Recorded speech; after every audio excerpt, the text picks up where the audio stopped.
미래 씨 표정 왜 그래? 뭐 안 좋은 일 있어? 아니 나 적금 하나 들려고 하는데 무슨 상품이 이렇게 많아?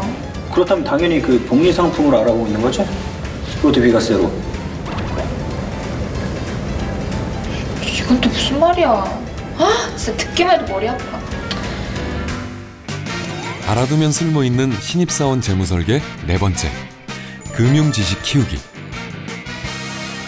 신입사원 때만큼 종잣돈을 마련하기 좋은 시기도 없습니다.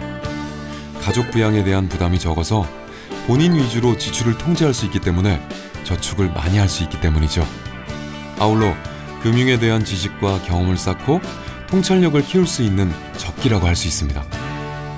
그런데 2016년 전국민 금융 이해력 조사에서 29세 이하 청년층의 금융 이해력이 60대보다도 낮게 나와서 충격을 줬습니다.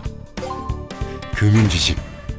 익숙하지 않은 용어라 거리감이 느껴지지만 내 돈을 불리거나 지키기 위해서는 반드시 친해질 필요가 있습니다. 먼저 단리와 복리에 대해 알아보겠습니다. 단리는 원금에 대한 이자만 주는 방식입니다. 예를 들어 은행에 1,000만 원을 5%에 예금했다면 매년 50만 원의 이자가 생깁니다. 이에 비해 복리는 원금뿐 아니라 이자에 대한 이자까지 주는 방식입니다. 또 한 가지 팁이 있습니다. 72의 법칙이라는 것이 있는데요. 예를 들어 연 5%의 복리 상품에 가입했는데 원금의 2배를 만들고 싶다면 14.4년을 기다려야 한다는 거죠. 반대로 10년 동안 원금의 2배를 만들고 싶다면 7.2%의 이자율이 필요하다는 얘기입니다. 많은 사람들이 저축을 할 때 어떤 금융상품을 골라야 할지 고민합니다. 하지만 상품을 선택하기 이전에 재무 목표와 사용 목적, 그리고 저축 기간을 먼저 생각해야 합니다. 만일 3년 이내에 모아야 할 돈이라면 적금이나 예금 상품을 이용하는 것이 안전하고, 최소 5년 이상의 시간적 여유가 있을 경우에는 펀드와 같은 투자 상품을 활용하는 게 유리합니다. 직장인들을 유혹하는 투자 방법 중 하나가 바로 주식인데요. 실제로 주식을 통해 돈을 번 사람보다 손해본 사람이 훨씬 많은 것이 현실입니다. 그렇다면 그 대안으로 펀드는 어떨까요? 펀드는 전문가인 펀드 매니저가 나를 대신해 여러 회사의 주식에 투자해주는 간접 투자 상품입니다.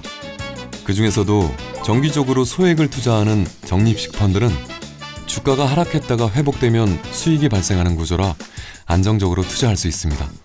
하지만 아무래도 펀드는 원금 손실의 가능성이 있는 투자 상품입니다. 그에 비해 적금은 안전하게 목돈을 만들 수 있죠. 이렇게 적금과 적립식 펀드는 근본적인 차이가 있는 만큼 내 자신의 투자 성향이나 재무 목표에 따라 혼용하는 지혜가 필요합니다. 합리적인 소비와 저축 습관도 중요하지만 스스로의 자산을 보호하기 위해서는 금융 지식을 길러주는 것도 중요합니다. 아는 것이 힘, 아니, 아는 만큼 돈이 되는 세상이니까요. 하지만 알고만 있으면 아무 소용없습니다. 당장 실행에 옮겨야 합니다. 재무 설계를 실천한 사람과 실천하지 않은 사람의 미래는 어마어마한 차이가 생길 테니까요. 요행은 없습니다. 준비하고 공부하고 실천한 사람만이 첫 월급 받았을 때의 설렘과 기쁨을 오래오래 누릴 수 있을 겁니다.